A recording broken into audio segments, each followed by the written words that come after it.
감사합니다. 새벽 공기 같이 아주 맑은 그 바이올린 가락이 우리 귀에 아주 싱그럽습니다. 오늘도 하나님의 말씀을 함께 듣기 위하여 이 자리에 오신 여러분들 우리 주님의 이름으로 환영합니다. 감사합니다.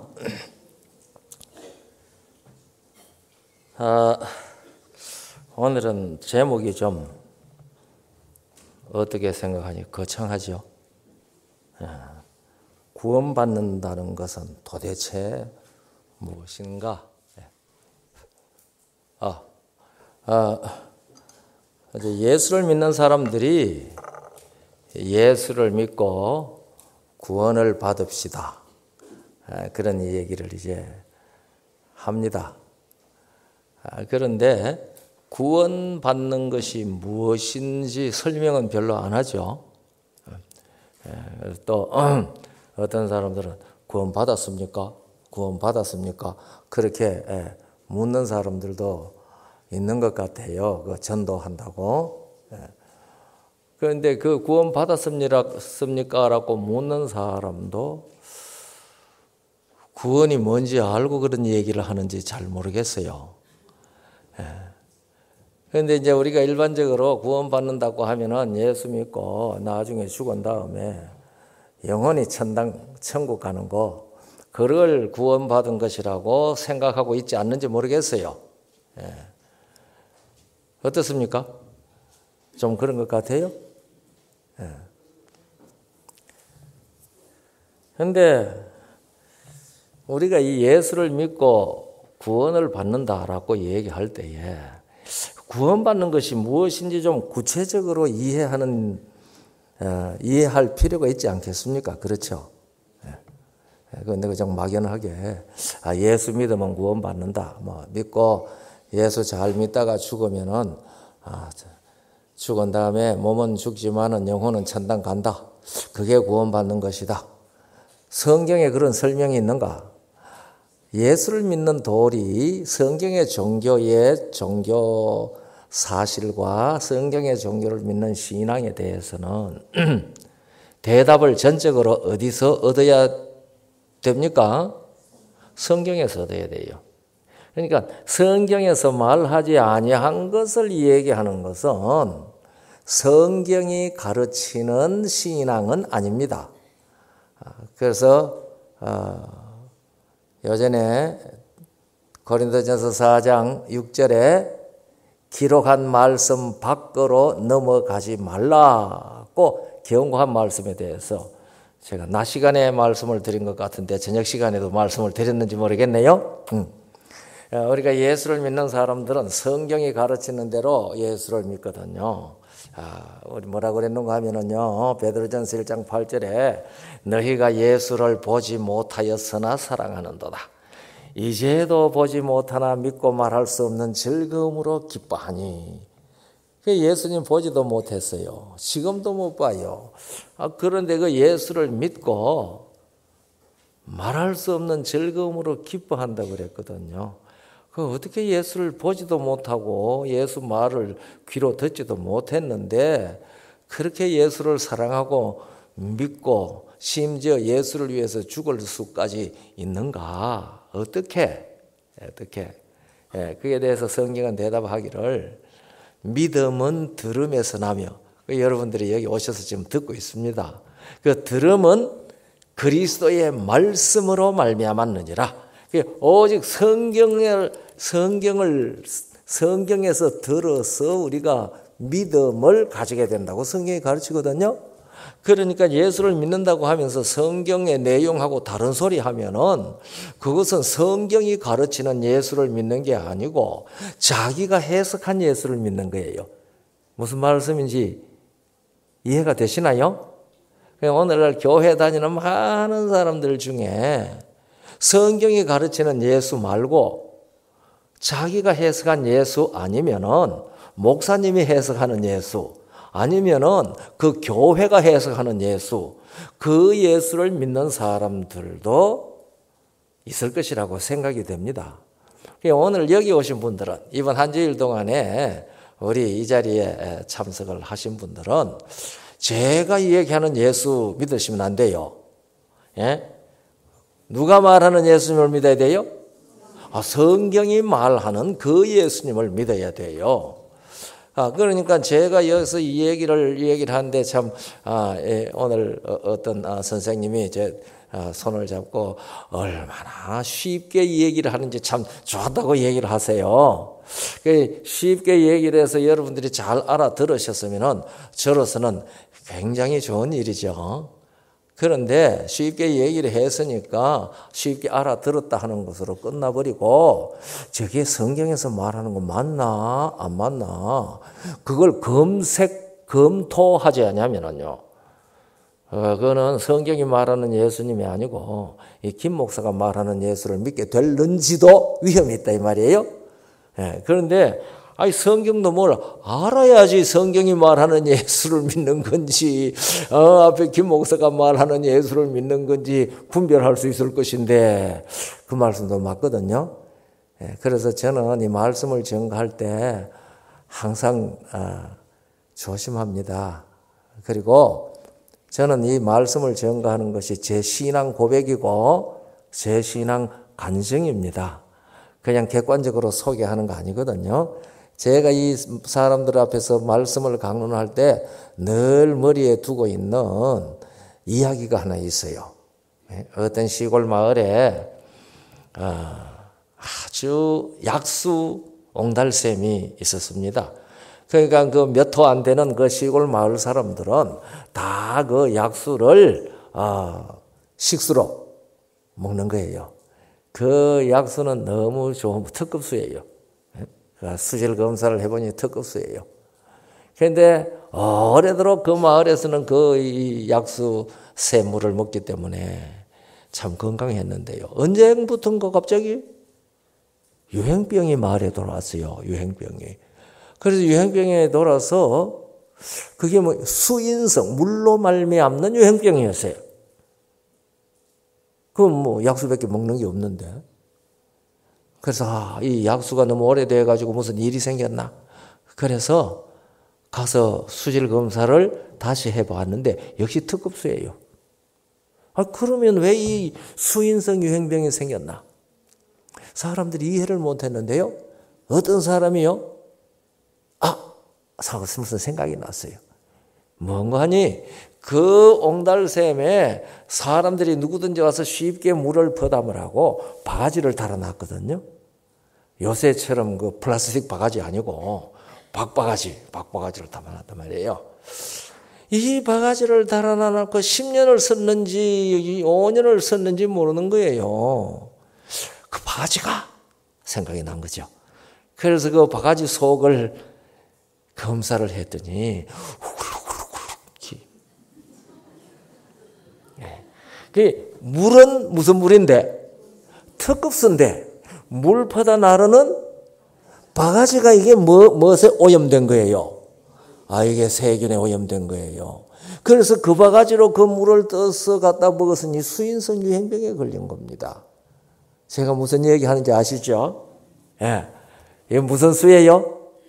생명수 특급수입니다. 그런데 저는 뭐 하는 거예요? 지금 여러분들에게? 바가지 노릇하는 거예요. 바가지 노릇. 그래서 이 바가지가 오염되면 안 된다. 언제든지 저는 그 생각을 하고 있습니다. 그래서 고린도후서 2장 17절에 보면은 우리는 수다한 사람처럼 하나님의 말씀을 혼잡하게 하지 아니하고 하나님께 받은 것 같이 순전함으로 하나님께 받은 것 같이 하나님 앞에서와 그리스도 안에서 말하노라. 고린도후서 2장 17절인데 이 말씀을 저는 늘 생각을 합니다. 그래서 우리가 야고 3장 1절 보면은 선생된 자들이 더 중한 심판을 받을 줄 알고 많이 선생되지 말라 그랬거든요. 그래서 제가 심판대 앞에 서면은 여러분들보다가 더 중한 심판을 받을 것 아니겠습니까? 그러니까 깨끗한 바가지 노릇 잘 해야 되지 않겠습니까? 그렇죠? 예. 그래서 전 늘 그런 생각을 하는데요. 이 구원받는다는 것이 도대체 무엇인가? 마태복음 1장 21절에 보면은 성경이 이렇게 말합니다. 아들을 낳으리니 이름을 예수라 하라. 이는 그가 자기 백성을 저희 죄에서 구원할 자이심이라 하니라. 구원할 자. 그러니까 어디서 구원할 자라고 그랬어요? 이름을 예수라 하라. 이는 자기 백성을 누구 죄에서? 저희 죄에서 구원할 자이심이라 하니라. 그러니까 구원받는다는 것은 이 말씀을 가지고 보면은 어디에서 구원받는다는 말이에요? 저희 죄에서 구원받는다는 말이에요. 이미 말씀드렸지만은 예수님께서 마태복음 9장에 보면은 또 마가복음에도 나타난 대로 보면은 2장 12절 때 보면은요. 건강한 사람에게는 제가 첫날 말씀드렸죠. 건강한 사람에게는 의원이 쓸데없고 병든 자에게라야 쓸데있다. 내가 인자가 온 것은 의인을 부르러 온 것이 아니고 죄인을 부르러 왔다. 그러니까 예수님의 구원이 필요한 사람은 누구라고 성경은 분명히 가르쳐 줍니까? 죄인이라고 가르쳐 주거든요. 그러니까 죄가 진짜로 뭔지 모르면은 구원이 진짜로 뭔지 모르는 거예요. 그런데 우리 모든 사람들은 다 나는 아무 죄도 없다 할 수 있는 자신 있는 사람은 세상에 한 사람도 없을 것이라고 생각을 하는데 모르긴 하지만은요. 그러니까 당신 죄인이요. 그러면은 한번 좀 나는 죄 없어. 그렇게 담대하게 말할 수 있는 사람들이 별로 없을 겁니다. 뭐 이 도덕적인 면에서 말이에요. 그래서 우리가 예수님 앞에 나오면 모든 죄 사하고 죄에서 용서받고 눈보다 더 희게 깨끗하게 되고 그래서 우리가 구원받는다 이렇게 말하면은 그때 모두 다 그 죄를 도덕적으로 지은 모든 죄들 이런 걸 생각을 합니다. 그런데 도덕적인 죄들도 죄는 죄입니다. 그러나 예수를 믿어서 구원을 받는다고 할 때에 그런 도덕적인 죄뿐만 아니고 그거보다 더 근본적인 죄에 대해서 얘기를 하고 있는 거거든요. 이것은 제가 첫날 말했습니다. 모든 사람들은 다 무슨 병을 유전병으로 앓고 있다고 그랬어요?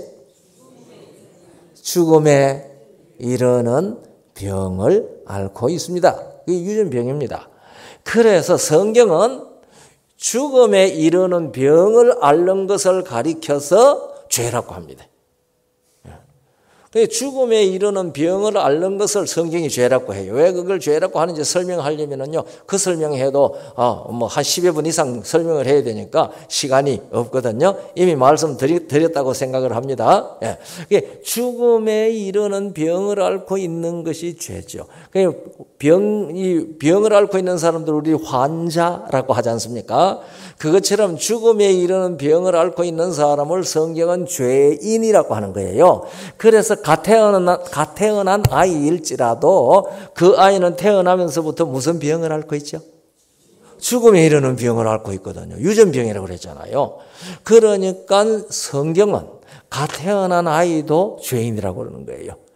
이 사실을 모르면은 예수 믿는 사람들이 갓난아이 보고 죄인이라고 하는 소리를 들으면은 저것들 참 희한하다. 저 아이가 무슨 죄를 지었다고 저 갓난아이 보고도 죄인이라고 그러지? 이렇게 말하게 되는 거거든요.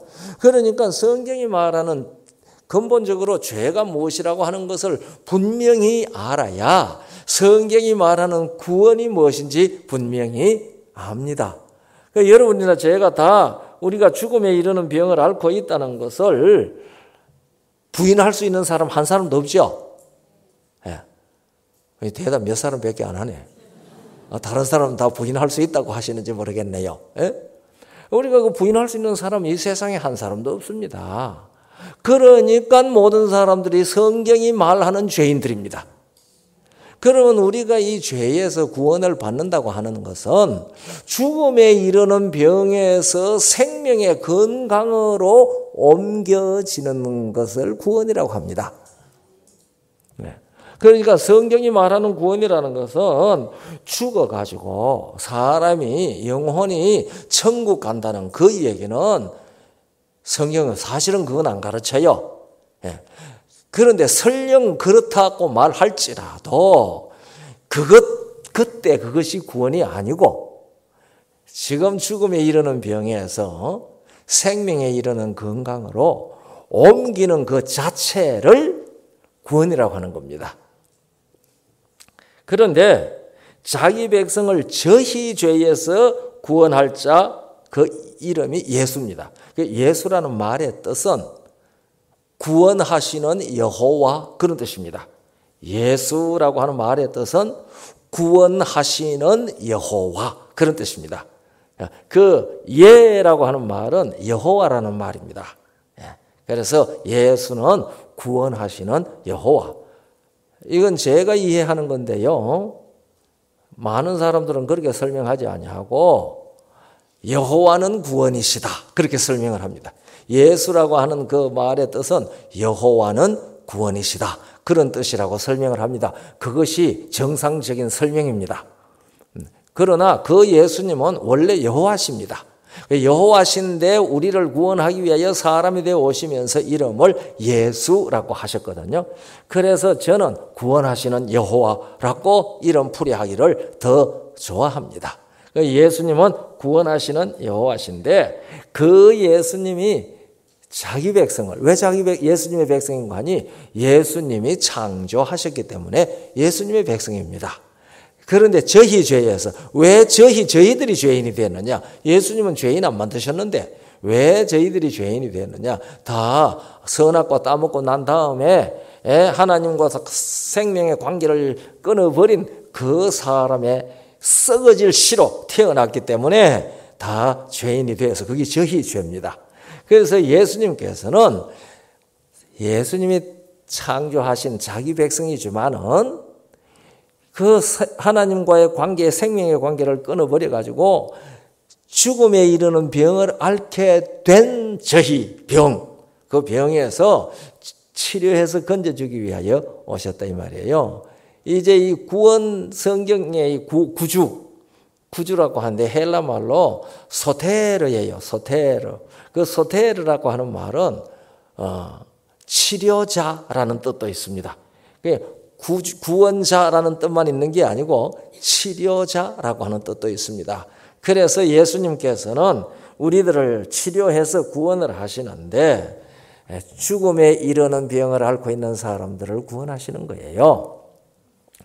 그런데 우리가 요한복음 1장 29절을 보면은 침례 요한이 예수님께서 이 걸어 나오시는 것을 보고 40일 동안 금식한 다음에 걸어 나오시는 거예요. 지금 그 광야에서 요한이 있는 곳으로 걸어 나오는 것을 보고 요한이 외칩니다. 보라, 뭐라고 했죠? 아시는 분? 세상 죄를 지고 가는 하나님의 어린이. 여기는 무슨 저희 죄가 아니고 무슨 죄도 있어요? 세상 죄도 있어요. 세상 죄. 그러면 도대체 이 세상 죄라는 것은 무엇인가? 세상 죄라는 것은 무엇인가? 그게 저희 죄나 세상 죄나 근본적으로는 같은 것이지만은요. 우리가 잘 아는 시편 23편 여호와는 나의 목자시니 내가 부족함이 없으리로다. 그 시편 23편 4절에 보면은 내가 비록 무슨 골짜기로 다닐지라도 사망의 음침한 골짜기로 다닐지라도 이 시편 23편은 사람이 처하여 사는 세상을 사망의 음침한 골짜기라고 그랬습니다. 그러니까 여러분과 제가 사는 이 세상은 무슨 골짜기예요? 사망이 뭐예요? 죽음이잖아요. 그러니까 이 세상은 죽음의 골짜기라는 말입니다. 죽음의 골짜기는 음침하지요. 밝지 않습니다. 그래서 사망의 음침한 골짜기라고 그랬거든요. 우리가 마태복음 4장 16절을 보면은 이런 말씀이 나옵니다. 흑암에 앉은 백성이 큰 빛을 보았고 사망의 땅과 그늘에 앉은 자들에게 빛이 비치었도다. 그러니까 우리가 살고 있는 세상은 사망의 엄침한 골짜기고 무슨 땅이라고 그랬어요? 사망의 땅. 이 사망의 땅이 되어버린 세상이 그게 세상 죄입니다. 그러니까 예수님께서 자기 백성을 저희 죄에서 구원한다고 할 때에 사람을 구원하는 이 얘기를 하십니다. 사람을 죽을 병을 앓고 있는, 죽음에 이르는 병을 앓고 있는 사람을 구원하는 이 얘기를 하십니다. 그런데 세상 죄를 지고 가는 하나님의 어린 양이라고 했을 때에 예수님께서는 무엇을 또 구원하신다는 사상이 그 속에 들어 있습니까? 세상을 구원한다는 사상이 들어 있습니다. 그러니까 사망의 땅, 사망의 엄침한 골짜기가 무슨, 이건 골짜기라고 말하기보다가 무슨 땅이 되게 할 것이다. 생명의 땅이 되게 할 것이다. 생명의 땅. 네. 생명의 땅에 살고 싶으시죠? 네. 이 사망의 엄침한 골짜기에는 누가 사는 곳이에요? 죽음에 이르는 병을 앓고 있는 사람들이 사는 땅입니다. 그러면은 생명의 땅에는 누가 살까요? 죽음에 이르는 병에서 치료받은 사람들이 사는 땅입니다. 예. 그래서 우리 시편 27편 13절인가 거기에 보면은 내가 산자의 땅에 있음이여 하나님의 은혜 볼 것을 믿었도다. 그래서요. 그러니까 이 하나님을 만나서 믿는 사람들은 무슨 땅에 있어요? 산자의 땅에 있습니다. 생명의 땅에 있습니다. 그러니까 그것은 무엇을 예수님께서 하나님께서 구원하시겠다는 얘기예요. 이 땅도 구원하시겠다는 거예요. 그러니까 우리가 구원을 받으면 구원받은 사람은 어느 땅에서 살지 않고 사망의 땅에서 살지 않고 어느 땅에서 살게 될 것이다. 생명의 땅에서 살게 될 것이다. 그것을 산자의 땅이라고 그렇게 얘기를 성경은 가르쳐 주었습니다. 그러니까 예수께서 구원하시는 여호와로 이 세상에 오셔서 구원을 하시는데 두 구원을 다 하시는 것이죠. 하나는 죽음에 이르는 병을 앓고 있는 사람들을 구원하여서 생명의 건강을 회복시켜주는 구원을 하시는 것이고, 하나는 죽음에 이르는 병을 앓고 있는 사람들이 사는 이 땅을 구원을 해가지고 이 땅이 무슨 땅이 되도록 또 해주신다. 생명의 땅이 되도록 해주신다. 그 이 생명의 땅에는 누구밖에 못 들어가는 겁니까? 생명 있는 사람 와야는 못 들어가요. 죽음에 이르는 병을 앓고 있는 사람들은 생명의 땅에 갈 수가 없습니다. 그래서 이 구원은요, 성경이 말하는 우리 자기 백성을 저희 죄에서 구원하는 이 사람들을 구원하는 그 구원은 병을 치료하는 과정으로 설명할 수가 있습니다. 자, 사람이 이제 중병이 들었어요. 여러 날을 앓고 있습니다. 그러면 기력이 쇠합니까? 먹지도 잘 못하고 너무너무 아파요. 그런데 명의가 와가지고 그 사람에게 치료를 잘해서 그 병을 치료해 주었습니다. 그러면 치료해주고 나면은 그 다음에 당장 기력이 회복돼가지고 펄펄 뜁니까? 그래요, 안 그래요?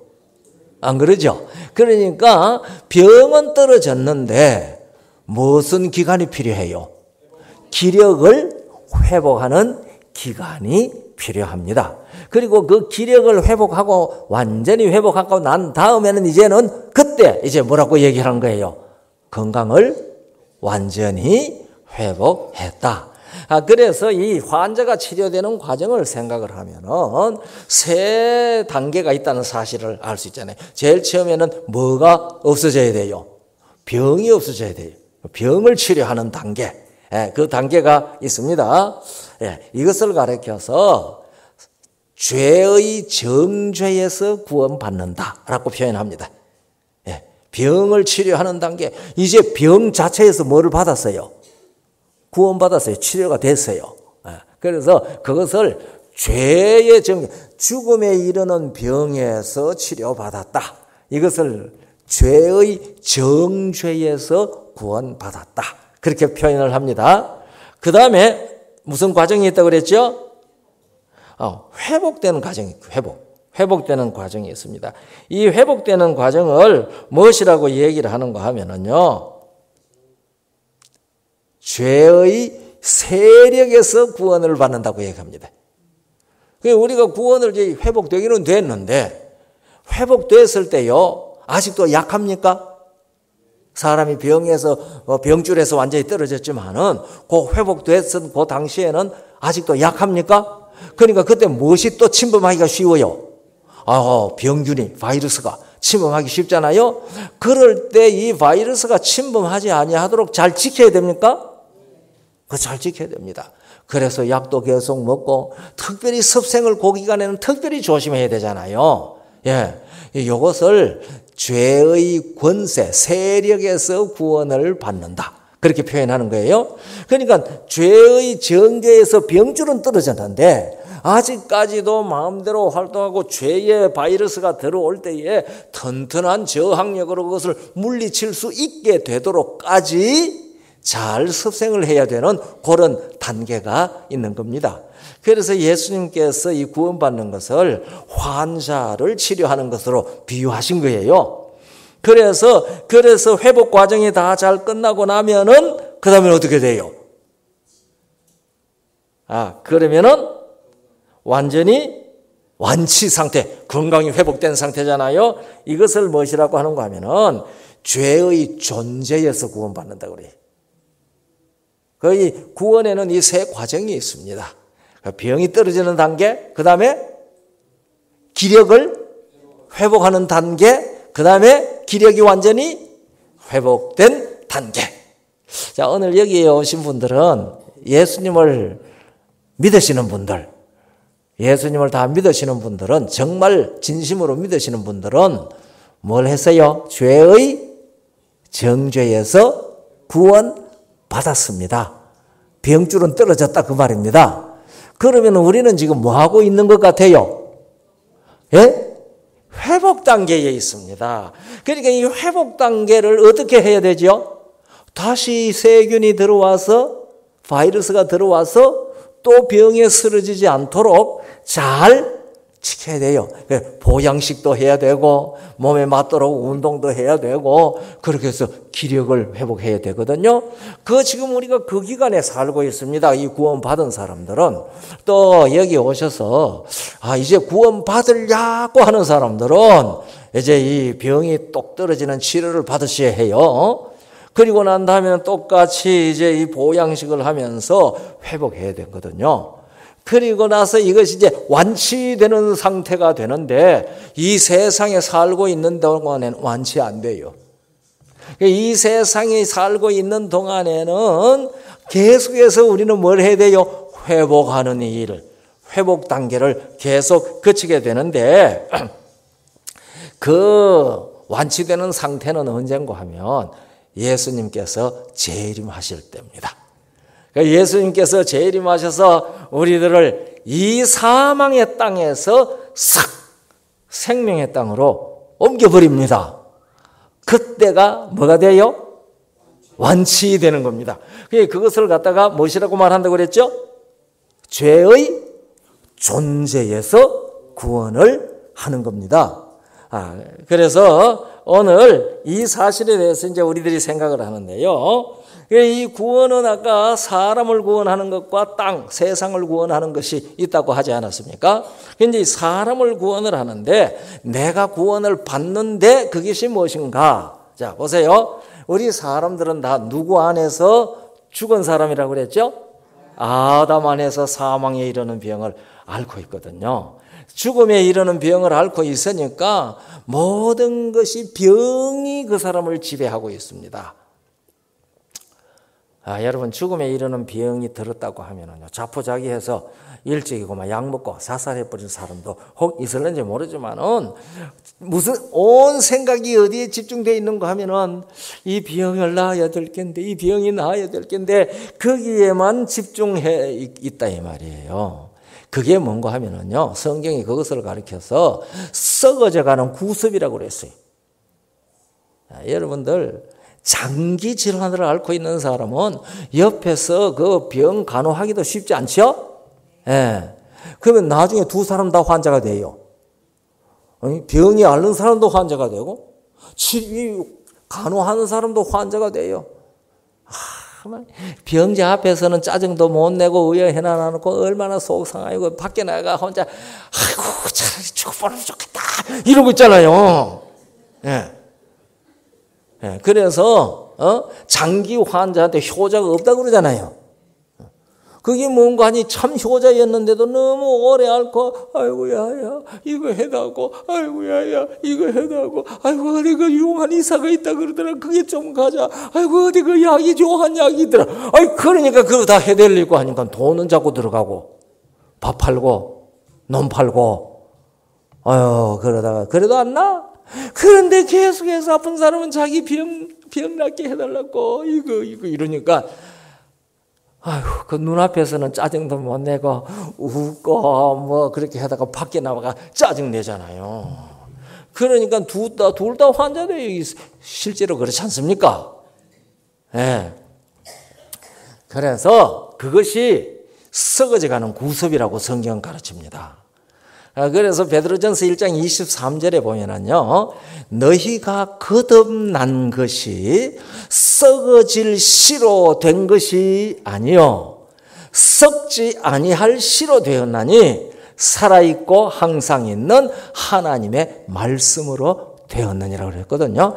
그러니까 거듭나는 경험, 썩지 아니할 씨로 나는 경험을 하지 아니한 사람들은 몽땅 무슨 씨로 났단 말이에요? 썩어질 씨로 났다는 말이에요. 그러니까 죽을 위해 이르는 병을 앓고 있는 사람들은 썩어질 씨로 난 사람들이거든요.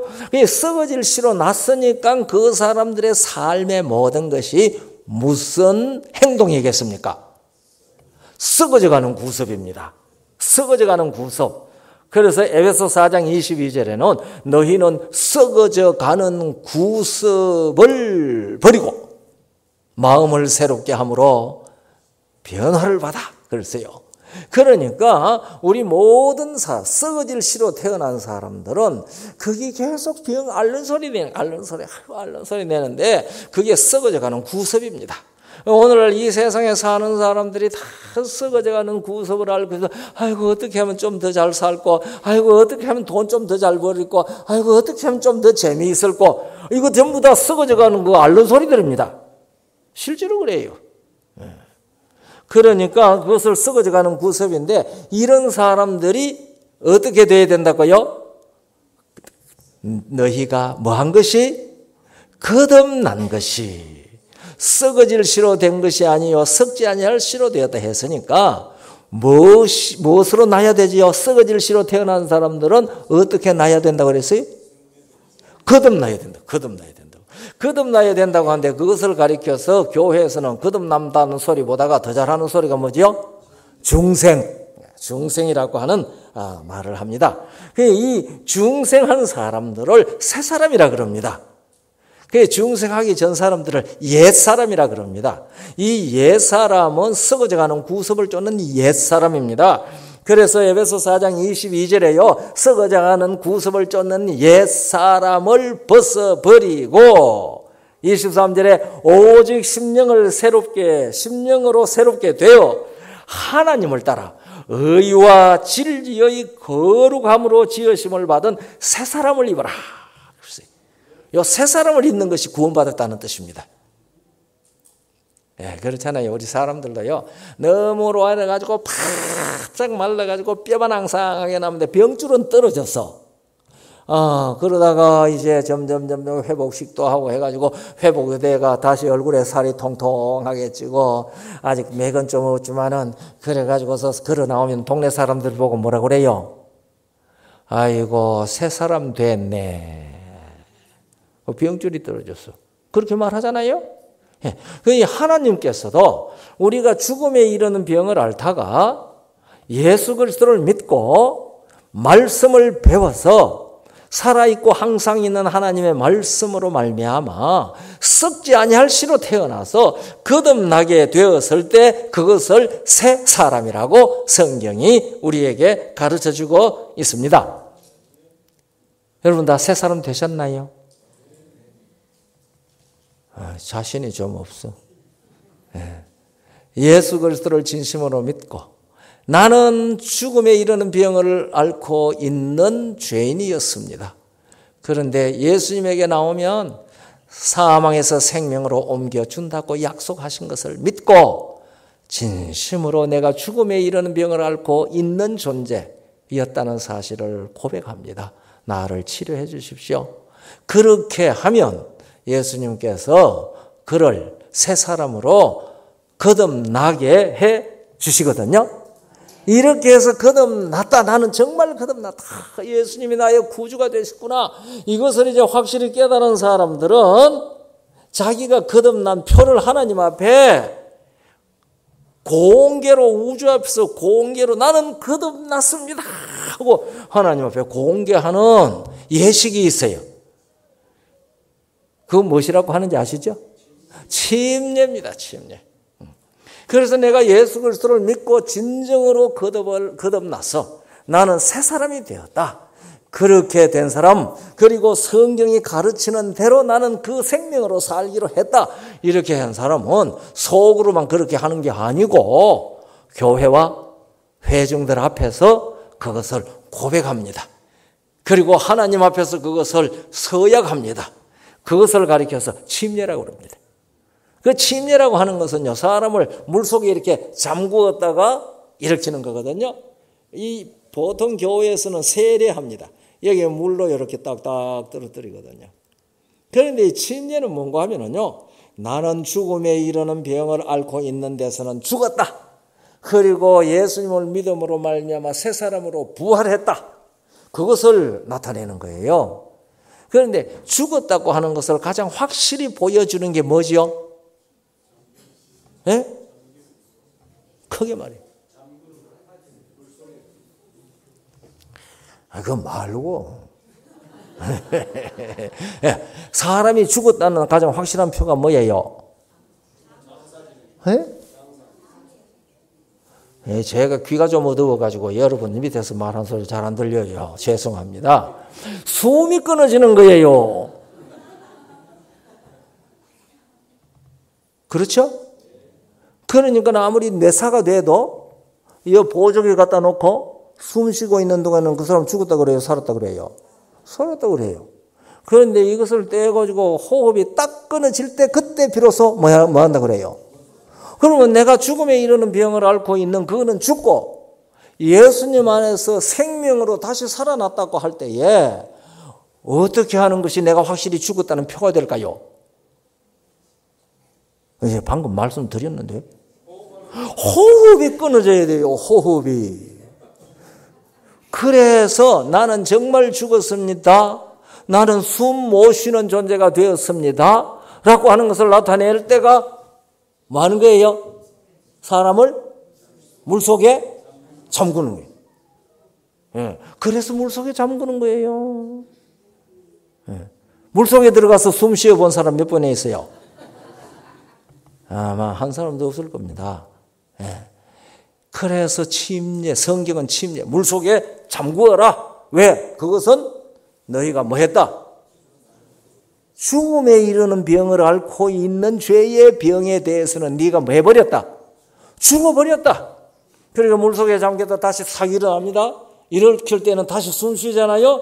아, 이제 새 땅, 생명의 땅에서 사는 사람이 되도록 생명을 얻었다. 그건 이제 이럴 때 그때부터 또 다시 뭐 해요? 숨 쉬잖아요. 그런데 세례하는 건 어때요? 저는 세례 받은 사람이거든요. 장로교회에서. 세례 받을 때 세례 이제 목사님이 세례를 줍니다. 사람들 앞에 앉혀놓고 장로님이 세례반을 들고 옛날에는 놋그릇 썼어요. 놋그릇 반들반들 닦았는데 요새는 스테인리스 그릇을 잘 쓰더라고요.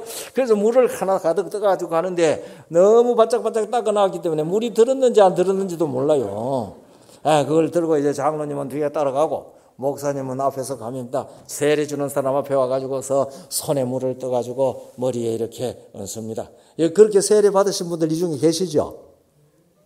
머리에 물을 얹으면서 아버지와 아들과 성령의 이름으로 세례를 베푸노라. 그렇게 하는 동안에 숨 잘 쉬어요, 안 쉬어요? 예? 그 손 계속 숨 쉬고 있어요. 제가요, 이 침례와 세례의 의미를 생각을 하다가 화들짝 놀랐습니다. 이게 뭐냐? 세례를 하는 것은요, 남은 사람이 안 죽는다는 것을 믿습니다 하는 예식이더라고요. 나는 사람이 안 죽는다는 것을 믿습니다. 그게 뭘 믿는다는 말이에요? 영혼 불멸설을 믿습니다. 야, 마귀가 기가 막히게 교회를 속였구나. 이 침례 대신에 세례라는 것을 집어넣고 세례를 받으면서도 예수를 믿는다고 고백을 하는데 결론적으로 보니까 나는 영혼 불멸설을 믿습니다 하는 것을 고백하고 서약하도록 해놓은 예식이 되었구나. 제가 얼마나 놀랐는지 모릅니다. 여러분 지금 제가 놀란 만큼 안 놀라시는 것 같아요. 전 정말 놀랐습니다.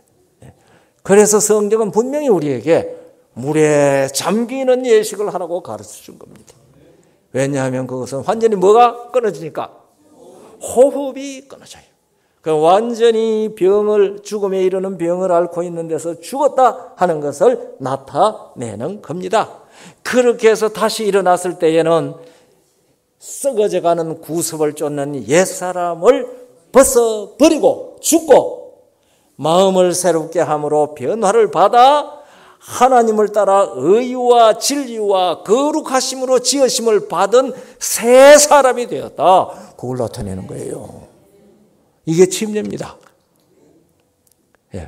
이 예수님을 정말 나는 확실히 믿겠다. 이렇게 바르게 성경이 가르치는 대로 믿겠다라고 생각하시는 분들은 꼭 침례 받으시도록 마음을 하나님께 바치시는 것이 그게 정석입니다. 정석. 바둑 둘 때 뭐 정석 그런 소리 하는데 저는 바둑 전혀 몰라요. 그렇지만은 그 정석입니다. 자, 이렇게 해서 사람은 거듭나는 일을 통해서 구원을 받았다는 것이거든요. 그러면 이 세상도 구원해야 되잖아요. 세상도 구원해야 되는데 이 세상이 구원을 받으면 세상도 뭐 해야 되겠어요? 사람이 구원받은 것이 사람이 뭐 한 것인데? 거듭나서 새 사람이 되는 거잖아요. 그러면 이 세상도 구원을 받으려고 하면 세상도 거듭나야 되겠죠. 그 세상이 거듭난다는 말이 성경에 있을까요? 없을까요?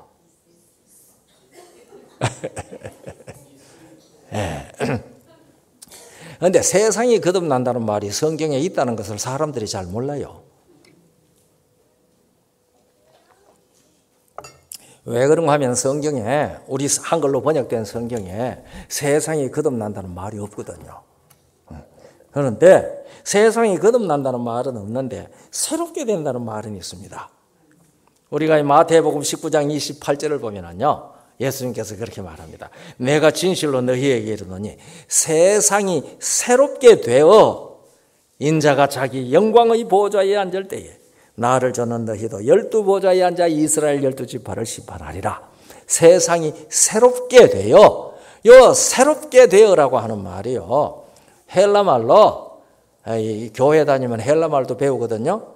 이 헬라말로 팔링게네시아라는 말을 써서요. 새롭게 되어가 헬라말로 무엇이라고요? 팔링게네시아라고 썼거든요. 이 팔링게네시아라는 똑같은 단어가 디도서 3장 5절에는 중생하여라고 번역이 되어 있습니다. 그래서 이 팔링게네시아는 거듭나는 것을 가리킵니다. 그래서 여기서 세상이 새롭게 되어라는 말은 세상이 뭐하여? 거듭났어. 그러니까 우리가 자기 백성을 저희 죄에서 구원을 받는 것이 예수 그리스도를 믿고 죽음에 이르는 병에서 치료되어서 영생의 생명으로 회복되는 것, 그것을 거듭나서 구원받는 것이라고 하면, 그렇게 새 사람이 되는 것이라고 하면 세상도 구원을 받는데 이 세상도 어떻게 돼야 된다고요? 거듭나야 합니다. 거듭나야. 이 세상이 거듭나는데요, 이 세상이 거듭나는 때를 무엇이라 그러죠? 우리 사람이 거듭난 것은 새 사람이라고 그랬는데, 이 세상이 거듭나는 것은 세상이 새롭게 된다고 그랬잖아요. 그 세상이 새롭게 되는 것을 우리들이 교회에서 뭐라고 말하죠? 우리 대답 잘하시는 우리 장로님, 그 교회에서 뭐라고 하죠? 세상이 새롭게 되는 거듭나는 거. 대답이 지금 얼른 안 떠오르시나 보네요. 그게 새 하늘과 새 땅입니다. 그래서 이 세상이 거듭나는 것을 새 하늘과 새 땅이 된다고 얘기하는 겁니다. 그래서 이 새 하늘과 새 땅에는 새 사람이 된 사람들만 들어간다고 말씀드렸잖아요. 그래서 그때의 구원이 완성됩니다. 이 땅이 새 하늘과 새 땅이 될 그때에 하나님께서 세상을 구원하시려고 하던 그 구원이 그때 비로소 완성됩니다. 그런데요, 하나님께서 천지와 만물을 창조했을 때에, 처음 창조했을 때에 이 땅은 새 하늘 새 땅이었습니까? 헌 하늘 헌 땅이었습니까? 새 하늘 새 땅이었어요. 하나님께서 처음에 세상을 창조하셨을 때에 새 하늘과 새 땅을 창조하셨습니다. 그 새 하늘과 새 땅을 창조하시고 이 땅이 어떻게 될 것이라고 보여준 것이 에덴 동산이에요. 에덴 동산이 무슨 말인가 하면은 낙원이란 말입니다. 에덴 동산. 파라데이소, 헬라 말로 파라데이소라고 그래요. 영어로 파라다이스라는 말이 여기서 나왔거든요. 그래서 그것이 낙원이라는 말입니다. 낙원. 즐거움의 동산이잖아요. 그곳에는 뭐밖에 없었어요? 제가 방금 말씀드렸잖아요. 즐거움밖에 없었어요. 그래서 동산 이름이 무슨 동산이에요? 즐거움의 동산이에요. 낙원, 즐거움의 동산이에요. 그런데 사람이 선악을 알게 하는 나무의 실과를 따먹자마자 창세기 3장 17절에 보면은 땅이 너를 인하여 저주를 받아. 그래서 이 즐거움의 동산 낙원이 선악을 알게 하는 나무의 실과를 따먹자마자 뭐가 되어버렸어요? 저주를 받은 땅이 되었어요. 저주를 받은 땅이 되었어요. 저주를 받은 땅이 되면서 아까 얘기했듯이 무슨 땅이 됐다고요? 사망의 땅. 사망의 엄침한 골짜기가 됐어요. 이 사망의 엄침한 골짜기가 된 것을 성경이 뭐라고 했을 것 같습니까? 사망의 땅, 사망의 엄침한 골짜기라도 했는데 그거 말고 다른 소리 또 하나 있거든요. 혹시 기억나세요? 여러분들, 여기에 퇴근 시간 되면은 이 도로가 뭐가 돼요? 교통지옥. 또 무슨 지옥도 있어요? 취직지옥. 또 무슨 지옥도 있어요? 요새도 그렇습니까? 입시지옥. 지옥은 전부 어디 있어요? 이 땅에 있어요. 죽어가지고 어디 불구덩이에 들어가는 것만 지옥이라고 생각을 하는 것 같은데 아니에요. 그래서 땅이 너를 인하여 저주를 받은 이 땅, 사망의 땅이 된 그 땅을 성경은 지옥이라고 그랬어요. 지옥. 그 말은 어디에 있는가 하면은요, 베드로후서 2장 4절에 있어요. 하나님이 범죄한 천사들을 용서치 아니하시고 지옥에 던져 어두운 구덩이에 두어 심판 때까지 지키게 하셨으며, 그러니까 범죄한 천사들이 마귀들인데 마귀들이 활동하는 곳을 지옥이라고 그랬어요. 마귀가 지금 어디서 활동해요? 이 세상에서 활동해요. 그러니까 여러분과 제가 지금 어디서 살아요? 지옥에서 살아요. 어디서 지옥으로 떨어졌어요? 낙원에서, 새하늘 새 땅 낙원에서 지옥으로 떨어졌어요. 그 지옥을 헬라 말로 탈타로스라고 그래요. 여기에 탈타로스라고 하는 말을 우리나라 말로 지옥이라고 번역을 했어요. 그러니까 낙원이었던 그 땅이 사람이 썩어지는 존재, 죽음에 이르는 병을 앓는 사람으로 생명에서 사망으로 딱 떨어지자마자 이 땅도 저주를 받아 지옥이 되어버렸어요. 사망의 땅이 되었습니다. 이것을 가리켜서 성경은 탈타로스라고 그럽니다. 그러니까 처음에 지었던 새하늘과 새 땅 낙원이 죄가 들어 사람이 사망이 되자마자 이 땅 자체도 뭐가 되어버렸어요? 지옥이 됐습니다. 그래서 죽음에 이르는 병을 앓고 있는 모든 사람들은 탈타로스 지옥에 살고 있는 겁니다. 이 세상이 지옥입니다. 지금 지옥입니다. 그래서 오늘날 사람들은 이 세상 지옥이 끝날 때까지 지옥에서 삽니다. 세상이 끝난다, 세상 끝이라고 하는데 세상 끝이 무엇일까요? 또 대답 잘하시는 장로님한테 또 한번 물어봐야겠다. 세상 끝이 무엇일까요? 재림. 그 대답이 틀린 대답은 아니에요. 제 생명의 끝은 뭐예요? 여러분들 한 사람 한 사람의 생명의 끝은 뭐예요? 죽는 날. 그 대답은 다 맞죠. 그런데 제가 질문하는데 맞은 대답 한번 생각해 보세요. 우리 한 사람 한 사람의 끝은요, 자기에게 허락된 수명이 끝나는 날이 끝입니다. 그렇죠? 그 수명이 끝나는 것은 자기한테 허락된 뭐가 끝나는 날이에요? 시간이 끝나는 날이에요. 시간이. 맞잖아요? 네. 우리한테는 수명이 있습니다. 수명이. 그 수명이 끝난다는 말은 우리 각 사람에게 허락 주어진 시간이 끝났다는 말입니다. 맞습니까? 네. 그러면 세상 끝이라는 말은 무슨 말이에요? 금방 말씀드렸는데 대답 안 하네. 세상 끝이라는 말은 무슨 말이에요? 이 세상에 사망의 땅이 된 이 세상에 허락한 시간이 끝나는 것이 세상이 끝나는 날입니다. 이제 세상 끝이 무엇인지 아셨어요? 네. 그게 세상 끝입니다. 그래서 한 세대는 가고 한 세대는 오되 땅은 영원히 있으며 땅은 영원히 있어요. 이 땅은 영원히 있는데 이 땅이 지금 한 세대는 가고 한 세대는 오되 땅은 영원히 있다는 말은 전도서 1장 4절에 있는 말씀이거든요. 이 땅은 영원히 있습니다. 땅은 영원히 있는데 이 땅이 처음에는 새하늘과 새 땅이었어요. 그러다가 사람이 죽음에 이르는 병을 앓게 되자 땅이 저주를 받아서 지옥이 됐어요. 탈타로스 지옥이 됐어요. 이 탈타로스 지옥은 뭐가 있다? 이제 금방 가르쳤잖아요. 수명이 있다. 네. 그래서 그 수명이 끝나는 날이 세상 끝이다. 그렇게 세상이 딱 끝나면서 아비소스가 돼요. 이 땅이 아비소스가 돼요. 그 아비소스라는 말은 무저갱이라고 우리나라 말에는 번역이 되었습니다. 무저갱이라고 번역됐는데요. 이 아비소스라는 말은요, 시체 안치소라는 뜻이 어근입니다.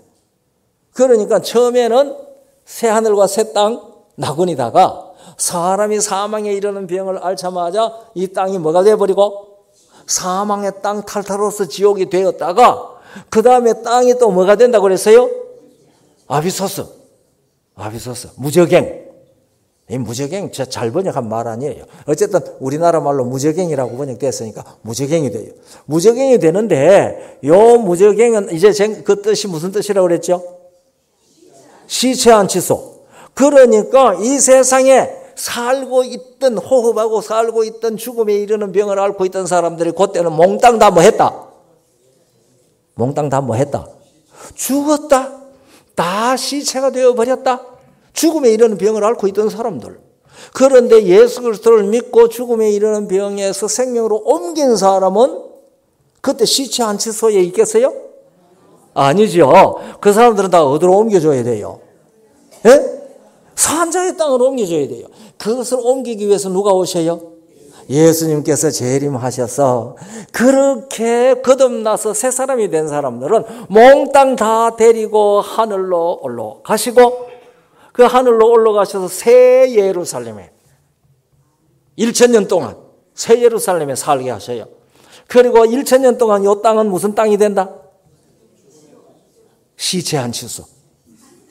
아비소스. 몽땅 다 죽었어. 전부 다 시체가 널널이하게 늘어져 있어요. 1000년 동안 늘어져 있어요. 나중에 다 썩어버리고 아무것도 없죠. 그래서 황폐한 땅이 됩니다. 그것을 가리켜서 무엇이라고 그런다고 그랬죠? 무저갱, 아비소스. 예, 아비소스 됩니다. 그리고 난 다음에 1000년이 지난 다음에는 예수님께서 다시 이 세상으로 오십니다. 이 세상으로 오실 때에 그때에 모든 그 시체 안치소에 있던 이 시체들이 다 부활해요. 그걸 둘째 부활이라고 그래요. 둘째 부활. 제가 이 시간이 없어서 첫째 부활과 둘째 부활의 이유와 뜻을 설명을 못 해드리지만은 그죠. 성경에 보면 그 둘째 부활이라고 했습니다. 요한계시록 20장 4절부터 6절까지 읽으면 그게 둘째 부활입니다. 모든 악인들이 다 부활합니다. 이거 왜 부활할까, 악인들이? 그 악인들이 부활하는 이유가 있어요. 제가 아주 성경을 가지고 분명하게 설명을 해드릴 수 있는데 지금 시간이 없어서 그 설명은 원하시면 내일 낮에 와서 물으시면 제가 설명해 드릴 수 있어요. 네. 그래서 다 부활을 합니다. 다 부활을 해서 그 사람들이 자기네들이 왜 부활했는지 알아요. 알게 되어요. 왜 부활했는가 하면요. 예수님 부활 때문에 부활했어요. 예수님이 부활하신 거 없었으면 악인 부활 안 해요. 물론 의인도 부활 안 해요. 이 사실은 어디에 기록되어 있는가 하면요. 고린도전서 15장 21절로부터 25절까지 기록되어 있어요. 그래서 이 악인들도 예수님 부활 때문에 부활합니다. 둘째 부활에. 왜냐하면 아담 안에서 죽은 그 죽음을 예수님 십자가에서 다 처리해버렸기 때문에 그렇게 부활을 합니다. 이것은 설명이 좀 필요한 말이거든요. 어쨌든 간에 다 부활을 합니다. 그러면은 예수님께서 너희들은 이때까지 내가 너희들에게 생명을 주는 그 생명을 받기를 뭐 했다? 거절했다. 그렇기 때문에 네가 나 때문에 부활한 그 부활의 생명은 나한테 돌려 다하고 당연하죠. 왜냐하면 나는 예수님 안 믿어요. 그 생명 안 해요. 이렇게 해왔기 때문에 자기네들이 거절한 생명을 이제 예수님께서 뭐 하는 거예요? 반납받으시는 거예요. 다 반납받으시는 거예요. 당연하잖아요. 대답 안 하시네. 당연하잖아요. 그래서 다 반납을 받는데 반납을 받고 나니까 뭐가 돼요? 생명이 없어졌으니까 뭐가 되는 거예요? 사망이 되잖아요. 그 사망한 사람을 갖다가 널널히 하니 그냥 놔두면 될까요? 안 될까요? 그러니까 하나님께서 사랑과 자비의 하나님께서 그 사람들에게 뭘 해 주시겠습니까? 아니 화장하지 말고 장례식을 해 주죠. 그런데 그 장례식을 하는데 그 장례식이 매장이 아니고 화장 장례식을 합니다. 그것을 가리켜서 지옥이라 그럽니다. 그걸 게헨나 지옥이라 그럽니다. 게헨나. 그 히브리 말로 헬라 말로 게헨나. 그 우리나라 말로는 지옥이라고 번역을 했습니다. 자, 그러니까 복습을 한번 해보십시다. 하나님께서 제일 먼저 세상을 창조하셨을 때에 무슨 세상요? 새 하늘, 새 땅, 낙원. 사람이 선악과를 먹고 뭐가 됐을 때? 생명에서 사망으로 떨어져서 죽음에 이르는 병을 앓게 될 때 땅이 뭐를 받아서? 저주를 받아서 뭐가 됐어요? 지옥. 무슨 지옥? 탈타로스 지옥. 지옥이 됐어요. 그리고 이 세상 탈타로스 지옥에게 허락된 수명이 땅의 수명이 끝나서 세상 끝이 될 때에 모든 이 땅에 사는 사람들도 수명을 다 잃어버려 가지고 시체가 됐어요. 그래서 시체 안치소 그걸 뭐라고 그런다고요? 무저갱, 아비소스. 그리고 1000년 후에 그 사람들이 둘째 부활을 다 했는데 생명을 반납하고 나니까 그 사람들을 처리하기 위해서 처리라고 죄송합니다. 장례식을 하기 위해서 화장을 하는데 그 화장하는 것을 무엇이라고 한다고요? 그 게헨나 지옥. 그 불지옥이에요, 불지옥. 그 불지옥이라고 그래요. 그렇게 해서 이 땅이, 지구가 확 불로 다 태워져요. 그래서 불로 태워지면 뭐 하게 되죠? 정결하게 되잖아요. 정결하게 되잖아요. 그렇게 싹 정결하고 난 다음에, 정결하게 하고 난 다음에 예수님께서 이 땅을 뭐 하실까요? 새 하늘과 새 땅을 창조하십니다. 세상이 새롭게 돼요. 인자가 자기 영광의 보좌에 앉으실 때에 그때 땅이 거듭나는 겁니다. 그때 그 땅이 거듭날 때에 모든 거듭난 사람들, 예수 그리스도 안에서 새로운 생명을 얻은 사람들이 거듭난 땅에 살게 됩니다. 이 거듭난 땅은 새하늘과 새 땅이라고 하고 그것은 산자의 땅입니다. 여러분들 거기 가고 싶으세요? 저는 거기 꼭 가고 싶거든요. 네. 여기 오신 분들요, 한 사람도 빠짐없이 거기 꼭 가셔야 됩니다. 그게 분명히 있는데 왜 안 가시겠어요? 네? 제가 군대 생활을 할 때요, 같이 군대 생활을 하던, 제가 위생병으로 근무했는데, 같이 군대 생활을 하는 친구한테 성경 얘기 자꾸 하면서 영원한 나라에 대한 얘기를 했거든요. 그 얘기를 했더니 이 친구 뭐라고 하는지, 정말 그런 땅이 있으면 누가 안 가겠어? 정말 그런 땅이 있으면 누가 안 가겠어? 그러니까 그것은요, 지금 예전에 이 성경이 무엇으로 증명된, 과학적으로 증명된 하나님의 말씀이라고 했잖아요. 그러니까 이 성경의 말씀을 받아들이면 됩니다. 그러면 그 나라 다 가요. 받아들이고 썩어질 시에서 썩지 아니할 시, 살아있고 항상 있는 하나님의 말씀으로 난 사람들은 그 나라에 다 가요. 가시고 싶지 않으세요? 오늘 저녁에 가시고 싶으신 분들은요, 나는 꼭 가야 되겠다고 이제 진과 시험 칠 때에 결심서에 동그라미 다 하시기 바랍니다. 예. 그래서 뭐가 되죠? 예. 구원이 완성됩니다. 그래서 우리가 구원받았다는 것은 그저 교회 다니면서 예수 믿고 죽으면 영원히 천당 간다, 그 얘기가 아닙니다. 이런 모든 과정을 거치는 겁니다. 이런 모든 과정을 거쳐서 마침내 구원이 완성되는 것은 무엇이 구원을 받았을 때? 땅이 구원을 받아서 새 하늘과 새 땅이 되었을 그때에 예수 그리스도를 믿고 거듭나서 새 사람이 된 모든 사람들이 바로 그 새 하늘과 새 땅에 들어가서 그때부터 어떻게 살아요? 지극히 높으신 자의 성도들이 나라를 얻으리니 그 누림이 영원하고 영원하리라. 다니엘 7장 18절에 있는 말씀입니다. 그리고 계시록 11장 15절에 일곱째 천사가 나팔을 불 때에 하늘에 큰 음성들이 나서 가로되 세상 나라가 우리 주와 그 그리스도의 나라가 되어 그가 세세토록 왕노릇 하시리로다. 예수께서 세세토록 왕노릇 하시는 그 나라에 그의 성도들이 그 나라를 얻어서 그 누림이 영원하리라. 무슨 땅? 산자의 땅. 지금 우리가 어느 땅에 살고 있어요? 죽은 자의 땅에 살고 있어요. 죽은 자의 땅에서 산자들이 살고 있으니까 얼마나 힘들어요. 그래서 예수 믿고 사는 것이 힘들어요. 왜냐하면 죽은 자의 땅에 산자가 살고 있으니까요. 힘듭니다. 여러분들 지금 살아있는데 공동묘지에 가서 살라 그러면 어떻게 하세요? 편할까요? 네? 밤에도 너는 공동묘지에 있어야 한다. 그러면 편치 않죠. 네?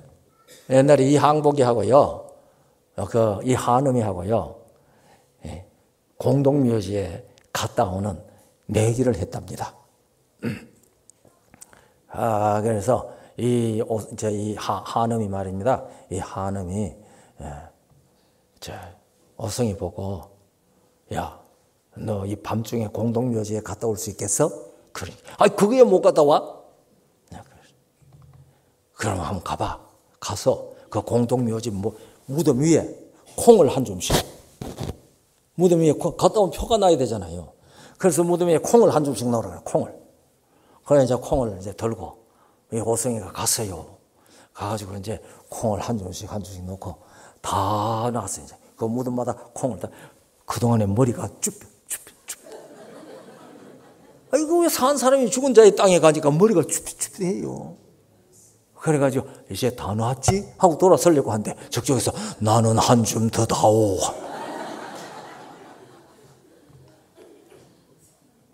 얼마나 이 간덩이 큰 오성이도 얼마나 놀랐는지 손에 지팡이를 하나 들고 오거든요. 어떤 놈이야! 하고 소리를 쳤어요. 그러니까 무덤 뒤에서 하하하하 하고 우는 소리가 나는 거예요. 그래서 우는 소리 난 쫓아가면 한음이고 딱 숨어가지고 헛짓했어요. 둘이 그렇게 장난을 쳤어요. 산 사람이 이상하게도 죽은 사람 땅에 가면 편치를 안 해요. 예수 믿는 사람들은 산 사람이 됐잖아요. 거듭남으로 새 사람이 되었습니다. 그래서 이 죽은 자의 땅에 사는 일이 편해요, 안 편해요? 안 편해요. 안 편해요. 그러니까 언제를 사모하는 겁니까? 새 하늘과 새 땅, 산 자의 땅이 속히 이루어지기를 사모하는데 그 땅이 어디에 이루어져요? 이 지구에 이루어집니다. 이 지구에 이루어집니다. 여러분과 제가 그 자리에 꼭 있기를 바랍니다. 자, 이제 참여하는 동안에 진가 시험 모두 나누어 주시기 바랍니다.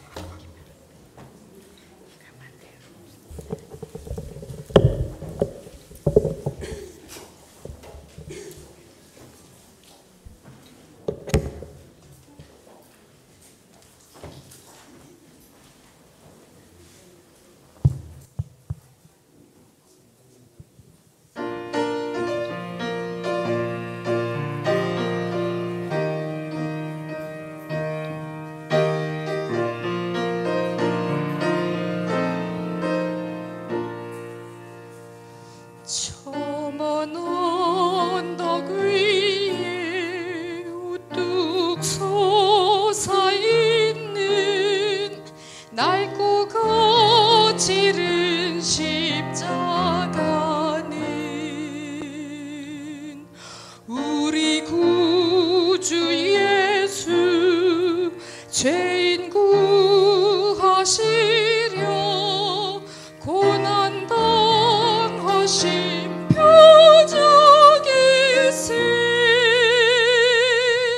낡고 거칠은 십자가를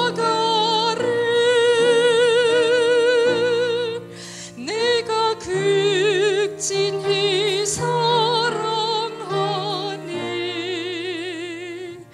나의 죄의 승리의 날 면류관을 받으리로다.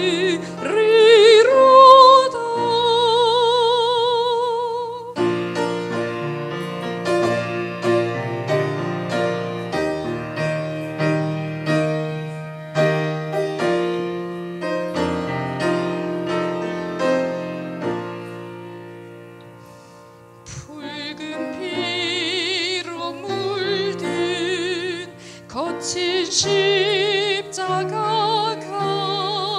나의 눈앞에 존귀함은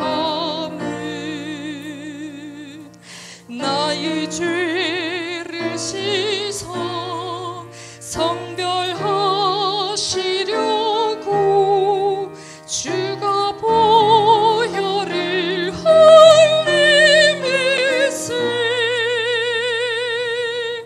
날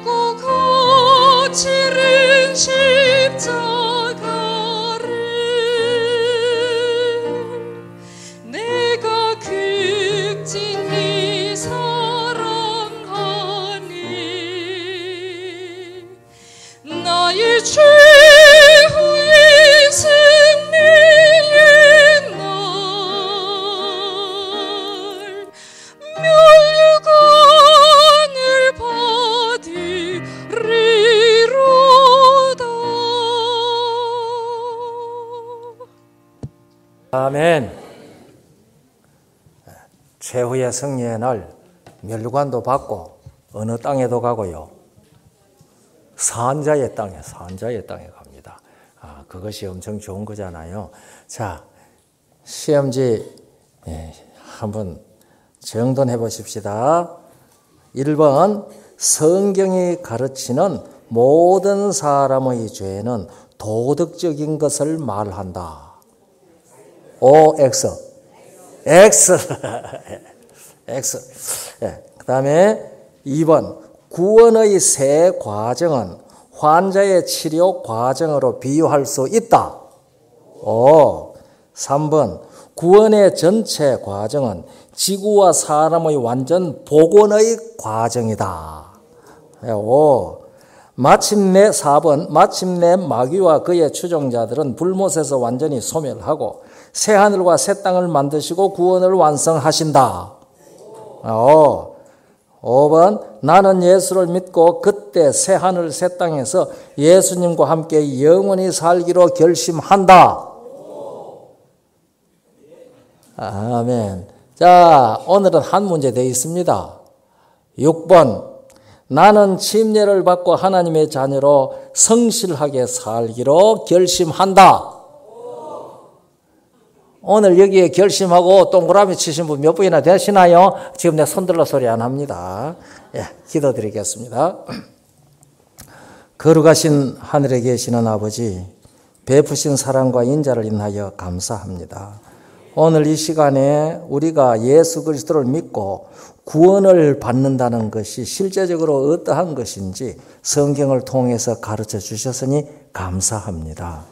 아버지여, 우리가 예수님을 믿고 하나님의 말씀으로 썩어질 씨에서 썩지 아니할 씨로 태어나는 거듭남을 경험하고 새 사람이 되게 하여 주시고, 그리고 마침내 이 땅이 구원을 받아 새 하늘과 새 땅이 될 때에 그 새 땅, 생명의 땅에서 함께 우리 꼭 만날 수 있도록 한 사람 한 사람 그 이름을 기억하시고 복을 주시며 결심을 확실하게 하도록 이끌어 주시옵소서. 그래서 침례로 서약을 하고, 그리고 그 나라에서 오늘 이 시간을 회상하면서 우리 주님 앞에서 만나 반갑고 감사하게 하여 주시옵소서. 저서로 돌아가는 길 안전하게 하시고 이 밤도 보호하시는 은총 속에 편히 쉬게 하옵시며 우리의 피로를 회복시켜 주시고 바른 날 다시 또 주의 말씀을 듣는 기쁨을 함께 누릴 수 있도록 복을 주시옵소서. 예수 그리스도의 거룩하신 이름으로 간절히 기도하옵나이다. 아멘.